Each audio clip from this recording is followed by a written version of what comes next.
تو پھر دوسری طرف سے یہ بھی خبریں سامنے آ رہی ہیں کہ معاملے کو دبانے کے لیے دباؤ ڈالا جا رہا ہے اور کہا یہ جا رہا ہے کہ معاملے کو دبا دیا جائے، اور پھر عوام کی طرف سے بھی وہ جس طرح سے ماضی میں قصے ہوئے کہ ماضی میں اس طرح کے جب واقعات ہوئے تو ان کیسوں کا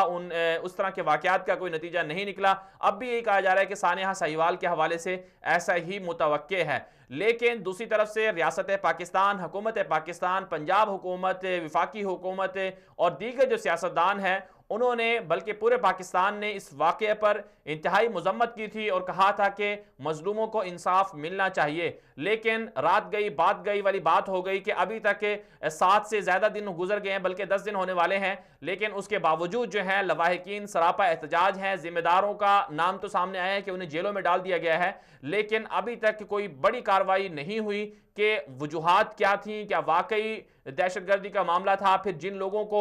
پکڑا گیا کیا ان کو سزا دی جائے گی یا نہیں دی جائے گی، اور مزید جو شواہد ہیں واقعے کے حوالے سے ان شواہد پر مزید بات کیوں نہیں کی جا رہی ہے اور معاملے کو دبانے کی کوشش کیوں جا رہی ہے۔ تو یہ وہ حقائق ہیں جس حوالے سے جن پر عوام، جن کے بارے میں عوام بات کرنا چاہتی ہے، عوام معلومات جاننا چاہتی ہے، عوام اس حوالے سے مزید بات کریں گے۔ ہمارے ساتھ اس لائن پر موجود ہیں طارق حبیب صاحب۔ طارق صاحب بہت بہت شکریہ، آپ نے وقت دیا ہمیں۔ یہ فرمائیے گا سانحہ سہیوال ہوا تھا، اس کے حوالے سے آج ان کے جو لواحقین تھے ان کے وکیل کا ایک بیان سامنے آیا ہے کہ معاملے کو دبانے کے لیے کہا جا رہا ہے اور دباؤ ڈالا جا رہا ہے، تو آپ اس حوالے سے کیا کہیں گے کہ اس معاملے کو کیوں دبایا جا رہا ہے؟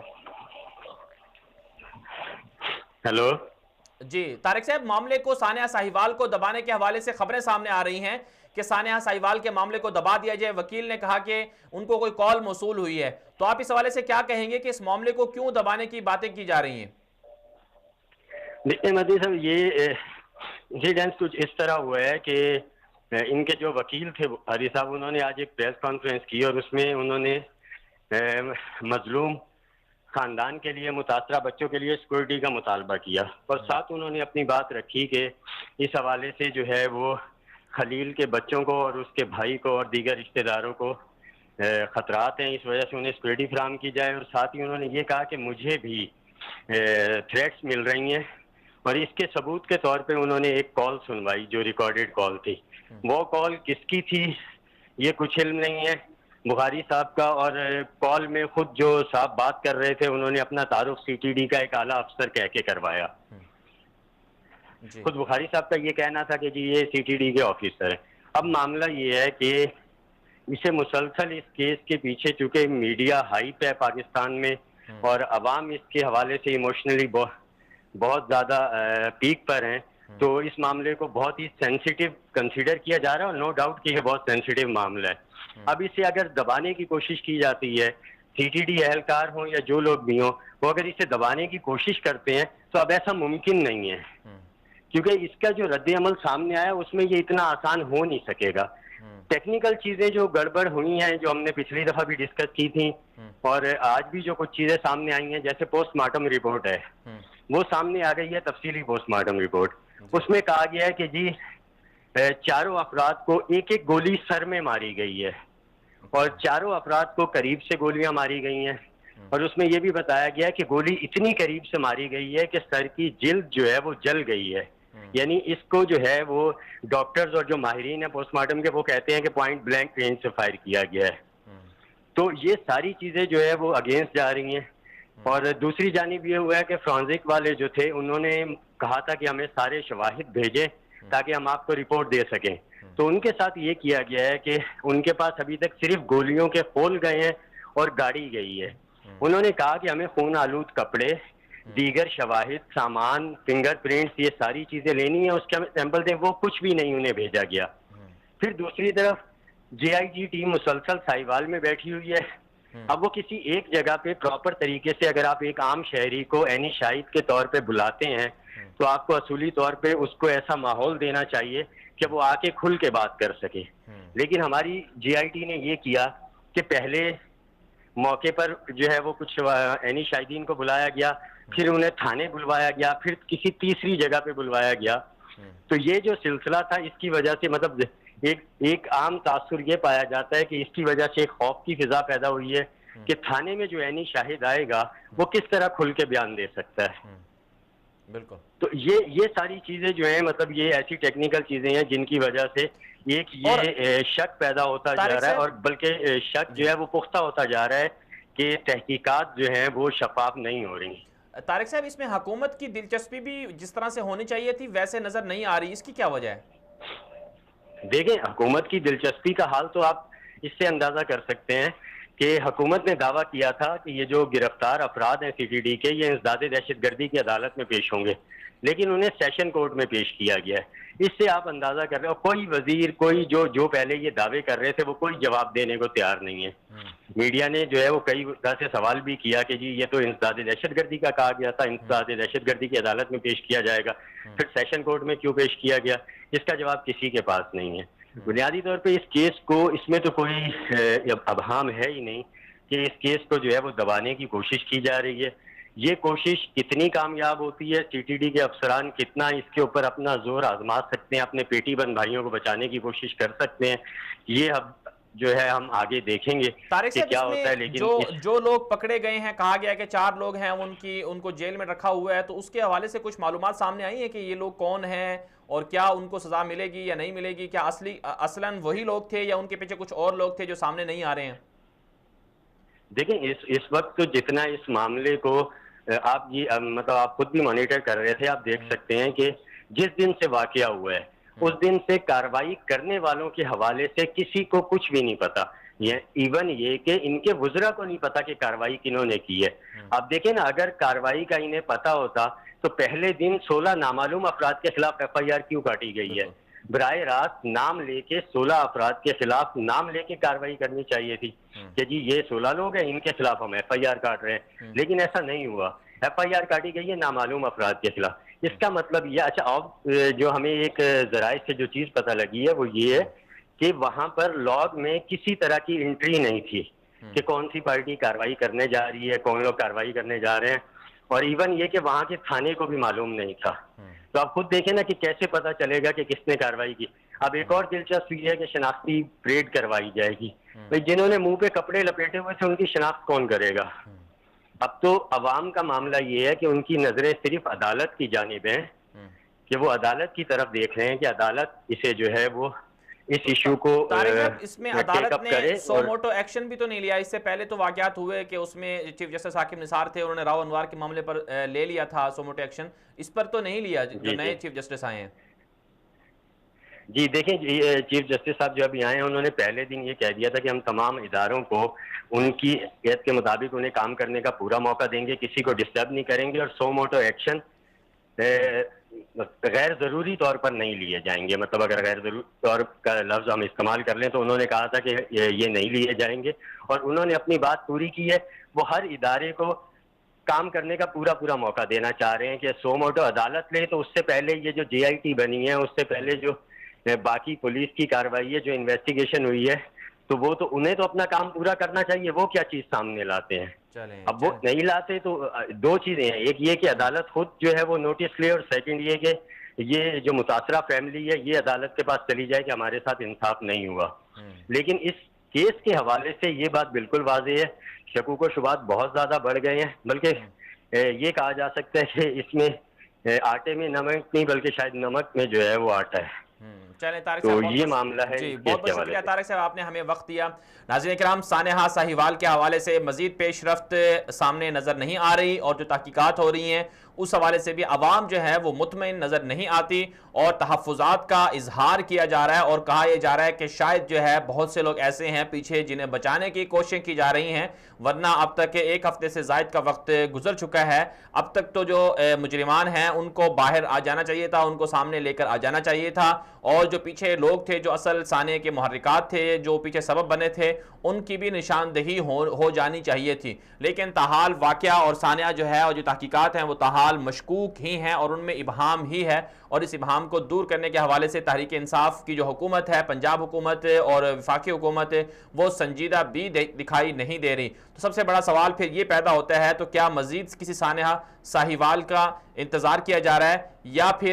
یا پھر کیا وجہ ہے؟ آخر کیوں اس معاملے کو کس طرح سے ہینڈل کیا جا رہا ہے، اور کس طرح سے اس معاملے کو منطقی انجام تک پہنچایا جائے گا؟ تو اس حوالے سے عوام کو ظاہر سی بات ہے اپنی طاقت کا اظہار بھی کرنا ہوگا، اور دوسری طرف سے حکمرانوں کو بھی اپنی ذمہ داریاں پوری کرنی ہوں گی. مزید بات کر لیتے ہیں سیف اللہ خالد سے, مسئلہ لائن پر موجود ہیں. سیف اللہ صاحب بہت بہت شکریہ, آپ نے وقت دیا ہمیں. ہم آج بات کر رہے ہیں سانحہ سہیوال کے حوالے سے, اور ایک دو ٹاپک اور بھی ان پہ بھی بات کریں گے, لیکن سب سے پہلے جو ایک خبر سامنے آ رہی ہے کہ سانحہ سہیوال کے جو وکیل تھے لواحقین کے, ان کو کوئی دھمکیاں مل رہی ہیں, اور پھر عوام بھی تاحال سوال کر رہی ہے کہ تحقیقات سامنے نہیں آ رہی. تو آپ کیا سمجھتے ہیں یہ منطقی انجام تک یہ کیس پہنچے گا یا نہیں پہنچے گا؟ بسم اللہ الرحمن الرحیم. مدنی صاحب, صورتحال یہ ہے کہ یہ خبر منظر عام پہ آ چکی ہے, اور وکیل صاحب جو ہے انہوں نے ٹیلی فون پہ ہونے والی جو گفتگو ہے اس کا کلپ, وائس کلپ جو ہے وہ بھی انہوں نے سوشل میڈیا پہ ڈال دیا ہے, اور واقعتاً انہیں دھمکایا گیا ہے اور انہیں کہا گیا کہ اسٹیپ ڈاؤن کر جا, مطلب کہ کیس کو چھوڑ دو. اور جس کسی نے بھی یہ حرکت کی ہے سی ٹی ڈی میں سے کی ہے, اس نے اس وکیل کے خلاف تو کوئی بات نہیں کی, اس نے اس فیملی کو جو دھمکانے کی یہ کوشش کی ہے, یہ حقیقت میں پولیس کا اپنا مائنڈ سیٹ اس نے شو کیا ہے. اس نے یہ سمجھانے کی کوشش کی ہے کہ سی ٹی ڈی کو ایک منظم ادارہ نہ سمجھا جائے, یہ دور غلامی کی یاد جو پنجاب پولیس ہے یہ اسی کا ایک حصہ ہے کہ جس کو چاہا جہاں چاہا مار دیا اور کہہ دیا کہ یہ دہشت گرد تھا, یہ مجرم تھا. ہمیں یاد ہے پولیس کے وہ پولیس مقابلے بھی کہ جہاں ملزموں کو دہشت چھڑیاں لگی ہوتی تھی اور یہ کہہ دیتے تھے کہ یہ پولیس مقابلے میں مارا گیا. یعنی اس کیس کے کوئی نتیجہ نہیں نکلے گا, اس کیس کا کوئی نتیجہ نہیں نکلے گا, آپ یہ کہنا چاہ رہے ہیں؟ آپ دیکھیں گے جس طرح کی سچویشن ہے اس میں تو واقعتاً میں یہی کہنا چاہ رہا ہوں کہ کوئی نتیجہ نکلنے کا امکان نہیں ہے, کیونکہ جن افسروں کو یہ چھوٹی سطح کے جو شوٹر تھے, جو جن سپاہیوں نے یا جن چھوٹے لوگوں نے, چھوٹے رینک کے لوگوں نے واردات کی ہے, وہ اتنا بڑا فیصلہ آج خود نہیں کر سکتے. ہمیں یاد ہے شہباز شریف صاحب کے دور میں جب پولیس مقابلے کی ہوا چلی تھی تو ان پولیس مقابلوں کا فیصلہ آئی جی کی سطح پہ ہوتا. بندہ مارنا یہ ایک سپاہی یا اے ایس آئی لیول کا بندہ اس کا فیصلہ نہیں کر سکتا. انسان کی جان لینا بہت بڑا قدم ہوتا ہے. اس کے لیے فیصلہ ایڈیشنل آئی جی کی سطح پہ ہوا ہوگا یا آئی جی کو کنسلٹ میں لیا گیا ہوگا. اب بات یہ ہے کہ ایک ایڈیشنل آئی جی جو تحقیقات کر رہے ہیں وہ دوسرے ایڈیشنل آئی جی کو پھانسی کے لیے کیسے ریکمینڈ کریں گے. اس لیے انہوں نے چھوٹے جو ملازمین تھے ان کو قربانی کا بکرا بنایا, اور باقی لوگوں کا تو عالم یہ ہے کہ کسی کو ٹرانسفر کر دیا, کسی کو او ایس ڈی لگا دیا. اب یہ بات وہ یہ جو او ایس ڈی ہے وہ کل کو لوگ بھول بھال جائیں گے, اس کو دوبارہ بھی دوسرے صوبے میں لے جا کے سیف اللہ صاحب چلیں. سیف اللہ صاحب ایک اور ٹاپک تھا ہمارا جس پہ ہم نے بات کرنی تھی کہ پاک افغان سرحد کے 900 کلومیٹر کا جو حصہ ہے اس پر باڑ لگانے کا کام مکمل ہو چکا ہے, اور آئی ایس پی آر کی جانب سے یہ معاملہ سامنے آیا. انہوں نے کہا کہ سب سے طویل سرحد ہے پاکستان کے افغانستان کے ساتھ, تو وہاں پر چونکہ دراندازی ہوتی تھی تو اس لیے باڑ لگائی گئی ہے. تو آپ کیا سمجھتے ہیں یہ جو افغانستان کی سرحد ہے اس کو مزید مستحکم اور وہاں پر امن و امان کی صورتحال کو بہتر بنانے کے حوالے سے جو یہ پاک فوج کی جانب سے یہ معاملہ سامنے آیا کہ وہاں پر باڑ لگائی جا رہی ہے, تو اس کو آپ کیا سمجھتے ہیں, اس سے کچھ کیا فوائد ملیں گے؟ اور پھر اس سے بہت سے لوگ اعتراضات بھی کرتے ہیں کہ دونوں ملکوں کے عوام جو ہے وہ ایک دوسرے کی طرف جو ہے وہ بآسانی آ جا نہیں سکے گی, اس لیے ان کو مسائل ہوں گے. تو آپ اس پر کیا کہیں گے؟ دیکھیں جی, پاکستان نے 70 سال تک دونوں طرف کے عوام کی آمد و رفت کا خیال رکھا اور دہشت گردی کو برداشت کیا, لیکن اب انتہا ہو گئی تھی, حد ہو گئی تھی کہ دہشت گرد قافلہ در قافلہ آتے اور یہاں آگے اے پی ایس جیسے واقعات کر جاتے اور یہاں عوام کو مار جاتے. اور پھر مطلب کی بات یہ کہ دہشت گردوں کے ٹھکانے وہاں موجود ہیں جن کو پوری دنیا جانتی ہے کہ انڈیا کی فائنانس کے ساتھ, انڈیا کی مدد کے ساتھ وہاں ٹی ٹی پی موجود ہے, جماعت الاحرار موجود ہے, اور داعش کے وہاں ٹھکانے ہیں, اور پتہ نہیں کیا کیا الا بلا. یعنی جس دہشت گرد گروپ کا نام لے وہ ادھر بیٹھا ہے اور اس کو انڈین سفارت خانے کا ایکسیس حاصل ہے, اس کو سارا کچھ حاصل ہے, اور وہ پاکستان میں حملہ آور ہو رہے تھے. لیکن الزام پھر پاکستان میں جا کے پاکستان افغانستان میں دہشت گرد بھیجتا ہے. تو پاکستان کی فوج نے اپنے وسائل میں سے یہ ایک اہم فیصلہ کیا کہ بار لگا دی جائے بارڈر پہ. ٹھیک ہے جی. یہ یہاں بہت سارے رستے تھے جن کو روکنا عام حالات میں ممکن نہیں تھا. اس کا ایک ہی حل تھا کہ بار لگا دی جائے اور اس میں سے دروازے دے دیے گئے عبد الرب کے لیے. پاکستان نے عبد الرب سے انکار نہیں کیا. غلام محمد میں بھی میرا خیال ہے بارڈر پہ کراسنگ بنے گی یا بن گئی ہے, بن چکی ہے میرے علم کے مطابق. تورخم میں بھی ہے اور بے شمار کراسنگ جو ہے لیگل کراسنگ ہے. جن لوگوں نے جو ملک سے خاندان ہے, جن لوگوں نے آر پار آنا جانا ہے, ان کے لیے پاکستان نے تو کسی قسم کی کوئی رکاوٹ پیدا نہیں کی. یعنی ان کو مکمل سہولیات میسر ہوں گی. دونوں طرف کی جو عوام ہے وہ افغانستان کی ہو یا پاکستان کی ہو, ایک دوسرے کے ہاں اگر آنا جانا چاہے تو اس یہ باڑ ان کے لیے رکاوٹ نہیں بنے گی. ان کے لیے تو رکاوٹ نہیں ہے. جو لوگ قانونی طور پہ آنا جانا چاہتے ہیں ان کے لیے تو کسی صورت میں یہ باڑ رکاوٹ نہیں ہے. ہاں البتہ اسمگلر جو ہے ان کے لیے رکاوٹ ہوگی, جو دہشت گرد ہے ان کے لیے رکاوٹ ہوگی. ہم یہ دیکھتے ہیں کہ جو لوگ اس وقت ہنگامہ مچا رہے ہیں بارڈر, اس کے خلاف جتنے بھی پاکستان میں اور افغانستان میں لوگ اس وقت احتجاج کر رہے ہیں ان کا بیک گراؤنڈ چیک کر لیں. وہ پی ٹی ایم کے لوگ ہوں یا کسی اور سیٹ اپ کے, ان کا بیک گراؤنڈ یہی ہے کہ یا وہ ماضی میں دہشت گردوں کے ساتھ رہے یا وہ اسمگلر ہے. چلیں سیف اللہ صاحب, بہت بہت شکریہ, آپ نے وقت دیا ہمیں. ناظرین کرام, یہ بہت اچھا فیصلہ ہوا ہے پاکستان کی جانب سے کہ افغانستان کے ساتھ جو پاکستان کی 2600 کلومیٹر تک طویل سرحد ہے, جس میں سے 1200 کلومیٹر کی جو سرحد ہے وہ کے پی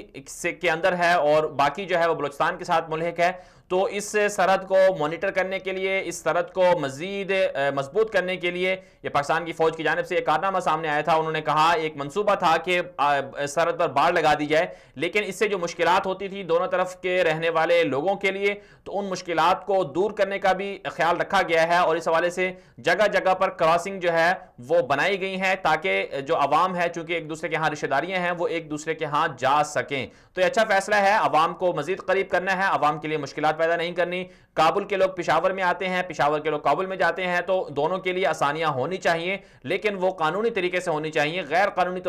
طریقے سے جو سمگلنگ ہوتی ہے یا اسی طرح دہشت گردانہ عناصر جو ہیں وہ داخل ہو جاتے ہیں دونوں ممالک کے اندر, تو ان کی روک تھام ہونی چاہیے. اس لیے یہ منصوبہ بہت اچھا ہے. پاکستان کی جو ISPR کے ترجمان ہیں جناب آصف غفور صاحب, انہوں نے بھی کہا کہ وہاں پر امن و امان کی صورتحال بہتر ہو گئی ہے, اور ساتھ ساتھ انہوں نے یہ بھی کہا کہ اب جو معاملہ ہے وہاں کی جو صورتحال ہے وہاں اتنی مضبوط اور اچھی ہو گئی ہے کہ وہاں پر اب صحافی بھی جا سکتے ہیں. پہلے ایک وقت تھا کہ پاکستان کی سیکورٹی ادارے بھی وہاں تک نہیں جا سکتے تھے. ناظرین کرام, آگے بڑھیں گے, بات کریں گے پاکستان کے حوالے سے بھی ٹاپک پر, لیکن اس سے پہلے ایک ٹاپک ہے ہمارے پاس. شام کے اندر ایران اور روس کے درمیان جو ہے وہ ایک خطرناک جنگ چھڑ گئی ہے, اور شام کے اندر دونوں بڑے ممالک جو تھے ایران اور روس, یہ مدد کر رہے تھے بشار الاسد کی. 7.5 سال سے زائد کا عرصہ ہو چکا ہے شام کے اندر جنگ چل رہی ہے, اور اس جنگ کو ابھی تک جو طول دیا گیا ہے اس کی بڑی وجہ یہ تھی کہ روس جو ہے وہ بشار الاسد کو سپورٹ کر رہا تھا, ایران بھی بشار الاسد کو سپورٹ کر رہا تھا, اس لیے بشار الاسد جو ہے وہ شامی عوام کا قتل عام کر رہا تھا. لیکن اب صورتحال تبدیل ہو چکی ہے. ماضی کے جو دوست تھے اب وہ دشمن بن گئے ہیں. چنانچہ روس اور ایران نے مل کر بشار کو سپورٹ کیا تھا, لیکن اب جو روس ہے وہ ایران کے مخالف ہو گیا ہے, اور روسی فوجی جو ہے وہ ایرانی فوجیوں کو مار رہے ہیں. یہ وجہ کیا ہوئی ہے اور کیوں اس طرح کا سلسلہ شام میں ہو رہا ہے, اس والے سے ایک رپورٹ ہے, رپورٹ دیکھتے ہیں, اس کے بعد واپس آتے ہیں. ہمارے ساتھ رہیے گا. روس اور ایران میں خطرناک جنگ. جرمنی کے ایک اخبار ڈر اسپیگل نے دعویٰ کیا ہے کہ شام کے علاقوں میں اختیارات کی تقسیم کے معاملے پر ایرانی اور روسی فورسز کے درمیان خون ریز تصادم ہوا ہے. اخباری رپورٹ میں ایک جرمن سیکیورٹی تجزیہ نگار کرسٹوف نامی صحافی کے حوالے سے بتایا گیا ہے کہ اسے اسد رجیم کی فوج کی وائرلیس پر ہونے والی بات چیت ریکارڈنگ ملی ہے, جس میں حماد گورنری میں روسی اور ایرانی فورسز کے درمیان لڑائی کی بات کی گئی ہے. کرسٹوف کا کہنا ہے کہ بشار الاسد کی مدد کرنے والی دونوں طاقتوں ایران اور روس کی فوجوں میں 19 جنوری کو تصادم ہوا, اور دونوں نے ایک دوسرے پر بھاری ہتھیاروں, ٹینکوں اور بھاری مشین گنوں سے حملے کیے. اخبار ڈر اسپیگل کے مطابق حمات میں ایرانی اور روسی فورسز کے ایک دوسرے پر حملوں کے بعد شامی فوج کے 4تھ بریگیڈ کے سپاہی حمات کے دیہی علاقوں میں کنٹرول کے لیے بھیجے گئے. دوسری جانب انہی علاقوں میں روس بھی اپنا اثر و نفوذ قائم کرنا چاہتا ہے. روسی فوج نے وہاں پر تعینات اسدی فوج کے 5th بریگیڈ کو کمک روانہ کیا. واضح رہے کہ شام کی 8 سالہ جنگ میں ایران اور روس نے مل کر بشار الاسد حکومت کو بچایا، اور تاحال یہ دونوں ممالک بشار الاسد کو بچانے کے لیے اربوں ڈالر خرچ کر چکے ہیں۔ لیکن دوسری طرف اسرائیلی اور روسی صدر کے درمیان باہمی ملاقات میں شام کے بارے چند خفیہ معاہدے ہوئے ہیں، جس کے بعد روس ایران سے دور ہوتا ہوا نظر آ رہا ہے۔ یہی وجہ ہے کہ اسرائیل نے شام میں ایران کی فوجی تنصیبات پر حملے کر کے بے تحاشا نقصان پہنچایا، جس میں درجنوں ایرانی فوجی بھی مارے گئے۔ سوال یہ ہے کہ آخر ایران روس اور اسرائیل کو اپنے فوجی قتل کرنے کا موقع کیوں دے رہا ہے؟ سوال یہ بھی ہے کہ بشار الاسد حکومت کو بچانے کے لیے ایران سالانہ 6 سے 8 ارب ڈالر کیوں جنگ میں جھونک رہا ہے، جبکہ خود ایران میں خط غربت 80% سے تجاوز کر چکا ہے اور سرکاری ملازمین کو 6 مہینوں سے تنخواہیں بھی نہیں مل رہی اور ایرانی عوام بھی سراپائے احتجاج ہے۔ ویلکم بیک ناظرین، بات کر رہے تھے اس سے پہلے کہ روس اور جو یہ شام کا جو معاملہ ہے، شام کے اندر روس اور ایران آپس میں جنگ کر رہے ہیں اور آپس میں لڑ چکے ہیں، بھیڑ چکے ہیں۔ ایک وقت تھا کہ یہ دونوں دوست تھے اور اب جو ہے وہ دشمن بن چکے ہیں۔ یہ حال ہے اس ملک کا جو بیرونی دنیا میں جنگ مسلط کرتا رہا ہے۔ ایران کی جو صورتحال تھی یہ آپ نے دیکھی، اس سے عبرت پکڑنی چاہیے ایران کو بھی کہ جہاں پر وہ بیرونی دنیا میں جنگ مسلط کرتا ہے تو اس سے وہ باز آ جائے، اور کوئی پتہ نہیں چلتا ہے کہ کس وقت چونکہ سیاسی ایک داؤ پیچ ہے، کھیل ہے کہ کھیل کا پلڑا کس کی طرف جھکتا ہے، اور دشمن جو ہیں وہ دوست بن جاتے ہیں، دوست جو ہیں وہ دشمن بن جاتے ہیں۔ آگے بڑھیں گے، بات کر لیں گے اسرائیل کے حوالے سے اور اسرائیل اور ملیشیا کے تعلقات کے حوالے سے۔ ملیشیا سے ایک بڑی خبر ہے کہ پیرا اولمپکس کے حوالے سے ایک ایونٹ منعقد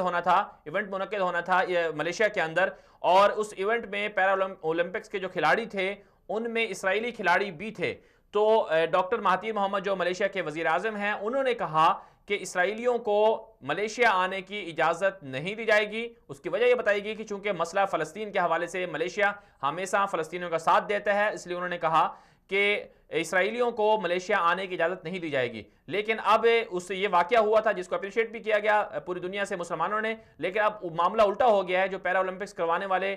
جو پوری ٹیم تھی انہوں نے اس سے متعلقہ جو ایونٹ تھا وہاں پر ملیشیا میں اسے منسوخ کر دیا ہے۔ اسی والے سے مزید بات کر لیتے ہیں۔ ملیشیا سے اس وقت ہمارے لائن پر موجود ہیں جناب اویس طاہر صاحب، صحافی ہیں، وہاں کی معلومات کو اچھی طرح سے جانتے ہیں۔ اویس صاحب بہت بہت شکریہ، آپ نے وقت دیا ہمیں۔ یہ فرمائیے گا جو پیرا اولمپکس کا ایونٹ منعقد ہونا تھا اور اس حوالے سے جو ایک بڑا فیصلہ کیا تھا ڈاکٹر مہاتیر محمد اور ان کی گورنمنٹ نے، اب وہ چینج ہو گیا تھا، پھر اس کے بعد اب اسرائیل کے حمایت میں ایک بڑا فیصلہ سامنے آیا، یہ پوری تفصیلات کیا ہیں؟ جی بسم اللہ الرحمن الرحیم، شکریہ جناب۔ سب سے پہلے تو جیسا کہ یہ جو ایک برننگ ایشو ہے اسرائیل اور ملیشیا کے درمیان، یہ ہم پچھلے 1 مہینے سے جو ہے یہ خبروں کی زینت بھی رہا اور انٹرنیشنل میڈیا نے بھی اس کو بڑھ چڑھ کے جو ہے وہ کور کیا۔ یہاں پہ ایک چیز آپ کو بتانا مقصود سمجھوں گا کہ یہ منسوخی ہوئی ہے کہ جو پیرا اولمپک چیمپئن شپ ہے وہ جو ہے وہ اسرائیل کے حق میں ہوا فیصلہ، یہ ہم نہیں کہہ سکتے کیونکہ دو ٹوک موقف تھا وزیر اعظم ڈاکٹر مہاتیر محمد کا اور جو منسٹر سپورٹس تھے جو ان کا بھی دو ٹوک موقف تھا، اور فارن جو پالیسی تھی اس کو مد نظر رکھتے ہوئے ان کا دو ٹوک موقف تھا کہ اسرائیلیوں کو کسی طریقے سے جو ہے وہ اپنے ملک میں ہم داخل نہیں ہونے دیں گے۔ اور اس فیصلے پہ ڈاکٹر مہاتیر محمد اور ملائیشین حکام جو تھے وہ ثابت قدم رہے، اور انہوں نے ثابت کیا کہ جو ان کا فیصلہ تھا وہ اٹل تھا، اور اس فیصلے کو مد نظر رکھتے ہوئے جو ہے وہ منسٹر سپورٹس کی سٹیٹمنٹ بھی سامنے آئی ہے کہ فلسطین میں جو ظلم اور بربریت جو اسرائیل کر رہا ہے، ہم سمجھتے ہیں کہ ہم اگر اسرائیل کو اجازت دیں گے کہ وہ ہمارے ملک میں ہیں تو ہم اسرائیل کے ساتھ برابر کے اس جرم کے شریک ہوں گے کہ ہم نے اپنے مسلمان بھائیوں کو جو ہے جس طرح وہاں پہ ان کو شہید کیا جا رہا ہے، ظلم و بربریت کی مثال قائم کی جا رہی ہے اور دنیا خاموش ہے۔ اور اس پہ منسٹر سپورٹس کا کہنا تھا کہ ہمیں اپنے مسلمان بہن بھائیوں سے بڑھ کے جو ہے اس طرح کے کھیل جو ہے وہ کوئی اہمیت نہیں رکھتے۔ دوسری طرف یقیناً جب انٹرنیشنل پیرا اولمپک چیمپئن شپ اس ملک سے باہر ہوئی اور اس کمیٹی نے جو ہے کسی دوسرے ملک میں یہ ایونٹ کروانے کے لیے جو ہے احکامات جاری کیے، تو یقیناً